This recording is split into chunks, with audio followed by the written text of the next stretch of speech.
മരിച്ചുപോയ അമ്മയെ സ്വപ്നം കണ്ടു, കൂടെ ചെല്ലാൻ ആവശ്യപ്പെട്ടു, 16-കാരൻ ജീവനൊടുക്കി. എന്തോ നടത്? നിങ്ങളൊക്കെ 2K കിഡ്സ് അല്ലേ? 2K നിങ്ങളൊക്കെ ജീവിക്കുന്നത് അല്ലേ? 16-കാരനൊക്കെ ജീവനൊടുക്കിയായിരുന്നല്ലേ? അവരൊന്നും ശാസ്ത്ര ലോകത്തല്ലട്ടാ ജീവിക്കുന്നത്. അപ്പൊ ഞാനൊക്കെ എപ്പോൾ ആത്മഹത്യ ചെയ്യണം? ഞാനൊക്കെ ഇടയ്ക്കിടയ്ക്ക് മരിച്ചു പോയ ഈ ഫുട്ബോൾ താരങ്ങനെ ഒക്കത്ത് കാണും. എന്നോട് പറയും, വാ കൂടെ വാ കളിക്കാന്നൊക്കെ പറഞ്ഞിട്ട് ഒരുപാട് ക്ഷണിക്കലുണ്ട്. അപ്പം ഞാനൊക്കെ എത്ര പ്രാവശ്യം ആത്മഹത്യ ചെയ്യണല്ലേ? എന്തോ നടക്കില്ലേ?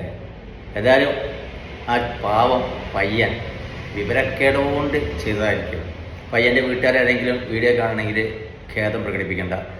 വളർന്നു വരുന്ന തലമുറയോട് എനിക്ക് പറയാനുള്ളത്, നിങ്ങളൊക്കെ ശാസ്ത്രത്തിൻ്റെ ലോകത്താണ് ജീവിക്കുന്നത്.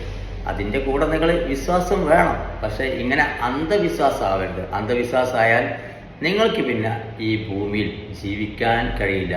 പരലോകത്തോട്ട് എടുത്തുകൊണ്ട് പോവും. ഓക്കെ.